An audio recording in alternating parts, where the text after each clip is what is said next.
मलीर मां Sindhiyana news network के reporter Mushtaq Gabol मूजिब government boys primary school Malir में सकाफ़ती ॾियारो मल्हायो वियो, जंहिंमें शागिर्दनि ऐं शागिर्दियाणियुनि उस्तादनि तोड़े वालिदैन वॾे अंग में शिरकत कई।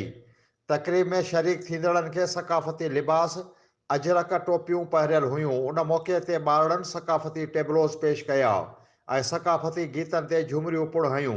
उन मौक़े ते मैडम अज़रा ऐं मैडम अनीता चयो त सिंध जी सकाफ़त हज़ारे साल जी तारीख़ तहज़ीब आहे, जेका समूरी दुनिया में मशहूरु आहे। सिंध जी सकाफ़त सदाईं अमुन ऐं भाईचारे जो दर्स ॾिनो आहे।